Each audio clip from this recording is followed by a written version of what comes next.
क्यों भाई, इतनी बड़ी विजय के बाद आवाज को क्या हो गया है?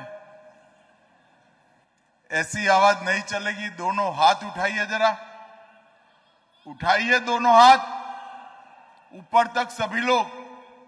सोनार बांग्ला के निर्माण के संकल्प की मुट्ठी भींचिए और प्रचंड आवाज से बोलिए, भारत माता की। मंच पर उपस्थित पश्चिम बंगाल के नवनिर्वाचित मुख्यमंत्री श्रीमान शुभेंदु अधिकारी जी, गुजरात विधानसभा के अध्यक्ष श्रीमान शंकर भाई चौधरी जी, हमारे प्रदेश भारतीय जनता पार्टी के अध्यक्ष महोदय श्री अशोक कीर्तनिया, माननीय सहकारिता मंत्री पश्चिम बंगाल श्री स्वपन दास गुप्ता,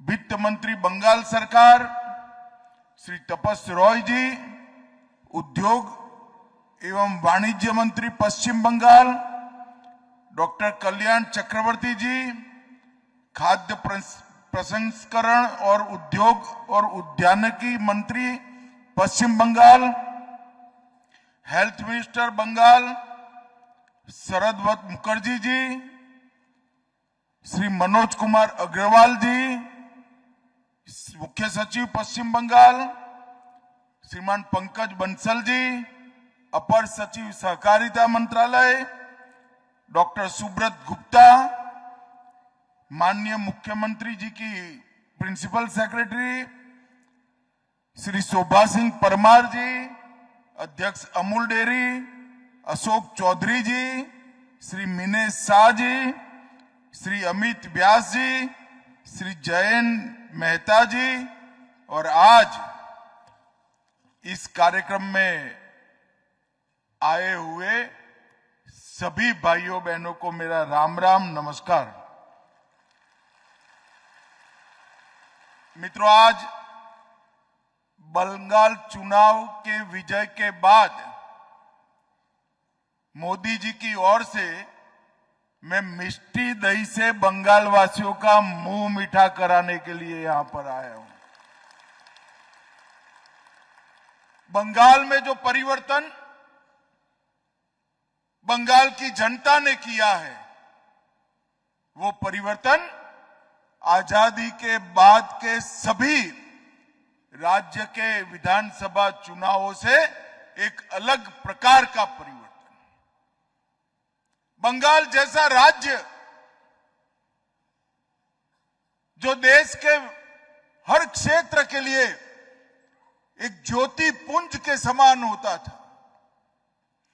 शिक्षा की बात करें तो हमारा पश्चिम बंगाल 5 दशक देश से आगे रहता था। आजादी की लड़ाई हो, यहीं से एक बढ़कर आजादी की लड़ाई के सेनानी बंगाल ने दी। धर्म भक्ति संकीर्तन की बात करें तो चैतन्य महाप्रभु, स्वामी विवेकानंद, रामकृष्ण ठाकुर और महर्षि अरविंद ने एक अद्भुत परंपरा बंगाल के अंदर स्थापित की। और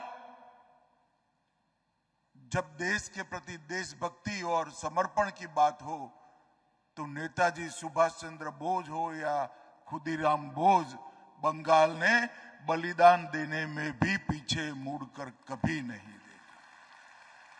देश का वो ज्योति पुंज बंगाल जो पूरे देश का हर क्षेत्र में मार्गदर्शन करता था, यहीं से कवि गुरु टैगोर को अंतर्राष्ट्रीय प्रतिष्ठित पुरस्कार मिलता था। यहीं पे जगदीश बासु को वनस्पति में जीव है इसका संशोधन करने का सम्मान मिलता था।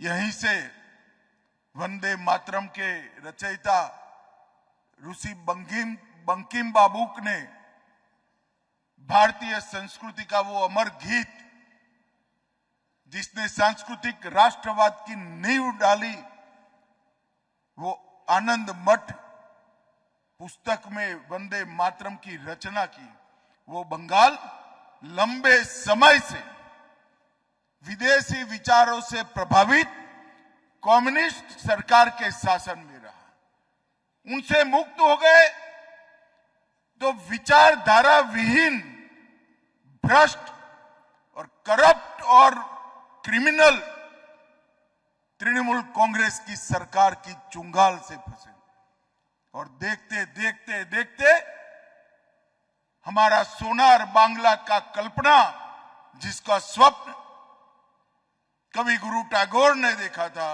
वो नष्ट हो गया। आज मोदी जी की एक अपील पर 10 साल के संघर्ष के बाद 16 से 26 आज शुभेंदु जी के नेतृत्व में भारतीय जनता पार्टी की सरकार बनाकर फिर से एक बार सोनार बांग्ला का आंदोलन यहां पुनर्जीवित हुआ है। मैं बंगाल की समग्र जनता को भरोसा दिलाने आया हूं। भारतीय जनता पार्टी ने पूरे लंबे चुनाव अभियान के अंदर जो एक एक वादा किया था और सोनार बांग्ला की संकल्पना को बंगाल की जनता के सामने रखा था, वो सोनार बांग्ला की संकल्पना को जमीन पर उतारने का काम मोदी जी के नेतृत्व में भारतीय जनता पार्टी का एक एक कार्यकर्ता करेगा और समृद्ध, शिक्षित, सुरक्षित और संस्कृत पश्चिम बंगाल की रचना भारतीय जनता पार्टी की सरकार के कालखंड में होगी। मित्रों, आज यहां पर बंगाल के किसानों के लिए बहुत बड़ा दिन है। आज बंगाल को विश्व का सबसे बड़ा दही उत्पादन का प्लांट का अमूल ने आज भूमि पूजन किया है। 10 लाख लीटर दही, दूध, उसका प्रोसेसिंग ये प्लांट के अंदर होगा। 1,20,000 छोटे छोटे दुग्ध उत्पादक, पशुपालक इसका फायदा प्राप्त करेंगे। मैंने तो वैसे ही बात करा था मुख्यमंत्री जी को कि मुख्यमंत्री जी आप 15-15 एकड़ के 2 टुकड़े दे दीजिए तो हम पूरे पूर्वी भारत की दूध उत्पादक की सारी उत्पादन की सारी व्यवस्था यहां से करेंगे। एक जमाना था मुख्यमंत्री को पत्र लिखते थे तो कहते थे हम गुजरात को घुसने नहीं देंगे। अरे भाई, ये गुजरात के लिए नहीं है, बंगाल के पशुपालकों के लिए है। इतनी समझ नहीं थी। और परिवर्तन देखिए, मैंने गाड़ी में जाते जाते शुभेंदु जी को कहा, उन्होंने 30 एकड़ भूमि निशुल्क अमूल फेडरेशन को देने का मानकर यहां 2 बड़े प्लांटों का इन्वेस्टमेंट अपने यहां ला दिया है। इससे और 2-2.5 लाख पशुपालकों को दूध का ज्यादा से ज्यादा रेट मिलने का काम होगा। और मैं आज आपको गारंटी देकर जाता हूं, कश्मीर से कन्याकुमारी और गुजरात से बंगाल तक ये प्लांट में बना हुआ मिष्टी दही घर घर में खाया जाएगा और सभी लोग बंगाल को आशीर्वाद देंगे। भाइयों बहनों, कोऑपरेटिव आंदोलन में इस देश के असंगठित कृषि क्षेत्र को संगठित करने की क्षमता है। मैं अमूल का ही उदाहरण देना चाहता हूं। आज जिन्होंने यहां पर इतना बड़ा काम किया है, आज वो विश्व की नंबर 1, मेरी बात ध्यान से सुनना, विश्व की नंबर 1 कोऑपरेटिव सोसाइटी बनी है, जिसके अंदर 36 लाख महिलाएं अपना दूध रोज देती है। रोज 3 करोड़ लीटर दूध का प्रोसेसिंग हमारा अमूल आंदोलन करता है। सालाना 1,25,000 करोड़ का टर्नओवर है और किसी भी दूध उत्पादक ने 100 रुपया से ज्यादा इन्वेस्टमेंट नहीं किया है। 36 लाख लोगों ने 100 रुपया इन्वेस्ट किया और 1,25,000 करोड़ का बिजनेस आज वो महिलाएं कर रही है। एक बार जोर से सभी महिलाओं के लिए ताली बजाइए भैया। और 18,600 से ज्यादा ग्रामीण महिलाएं सोसाइटियां इसके साथ फैली है। आज देश के हर राज्य में अमूल के प्रोडक्ट जाते हैं। अमूल की प्रोडक्ट का उपयोग करने वाले हर नागरिक को कहता हूं, आप अपना 1 रुपया खर्च करते हो, इसमें से 87 रुपया किसान के पास जाता है, कोई धन्ना सेठ के पास, कोई इंडस्ट्रियलिस्ट के पास नहीं जाता है। ये पूरा 1,25,000 करोड़ का 87% पशुपालकों के अकाउंट में सीधा ट्रांसपेरेंट तरीके से जमा होता है। और शुभेंदु जी को मैंने कहा है, मुझे जगह भी और देने वाले हैं। यहां पर पशुओं की नस्ल सुधारने के लिए भी भारत सरकार की ओर से एक बहुत बड़ा उपक्रम हम लगाने जा रहे हैं, जिससे ज्यादा दूध उत्पादकों को उपलब्ध होगा। सेक्स सॉर्टेड सीमेंट की भी हम यहां पर व्यवस्था करेंगे। मित्रों, कोऑपरेटिव आंदोलन के माध्यम से बंगाल के किसान को समृद्ध करने के लिए मैंने एक पत्र शुभेंदु जी को लिखा था। इसकी स्पीड से मैं भी थक जाता हूं। मेरा मेल शाम को पहुंचा, 9 बजे एक लाइजन ऑफिसर तय कर मुझे वापस मेल दे दिया कि आपके मंत्रालय के साथ बंगाल सरकार का ये अधिकारी काम करेगा।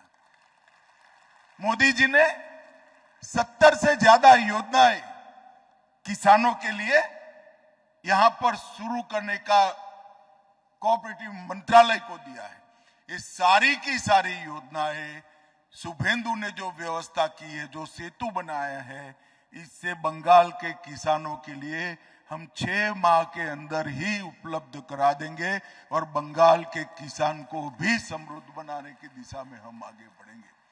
भाइयों और बहनों, आज यहां पर आरसीएस राज्य के रजिस्ट्रार कोऑपरेटिव का भी कार्यालय का पूर्ण रूप से कंप्यूटराइजेशन हुआ।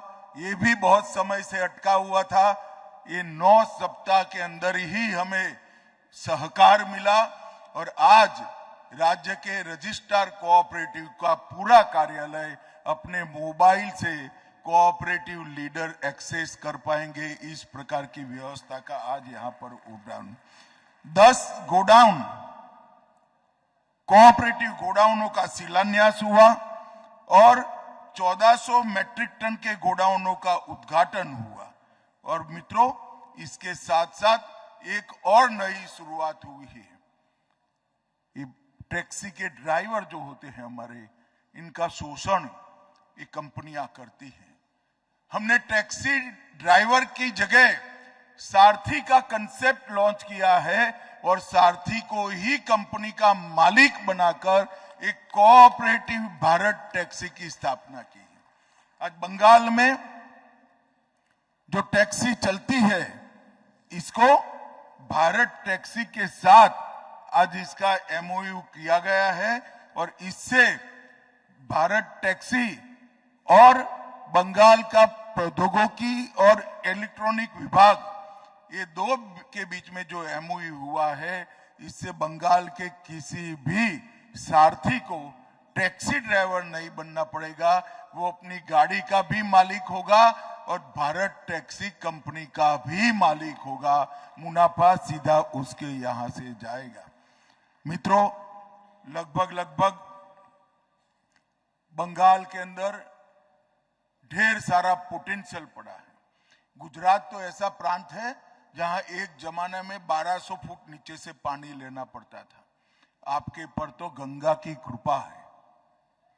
पूरे बंगाल में कोई जगह ऐसी नहीं है जहां 100-200 फुट से ज्यादा पानी नीचे है। भरपूर मात्रा में पानी है। और फर्टाइल लैंड है। पशुपालन के लिए बहुत बड़ा एक यहां पर जिसको कहते हैं कि संभावनाएं पड़ी है। यहां की सरकारों ने, पहले कम्युनिस्टों ने और फिर ममता बनर्जी की सरकार ने इसको एक्सप्लोर नहीं किया, इसका दोहन नहीं किया। मैं शुभेंदु जी की ओर से और मोदी जी की ओर से बंगाल के सभी पशुपालकों को वादा करने आया हूं कि आप सभी के घर में 15 साल में कम से कम 2 पशु आ जाए और उसका दूध, ये जो डेयरियां बन रही है वो डेयरियां खरीद ले। इस प्रकार की व्यवस्था हम करेंगे। और पशु की जो ब्रीड है वो भी ऐसी होगी कि अभी के दूध से कम 25% दुग्ध उत्पादक को ज्यादा मिलेगा। ऐसी अच्छी ब्रीड के पशु भी हम यहाँ पर देंगे। मित्रों, 3 दिन से मैं बंगाल में हूं।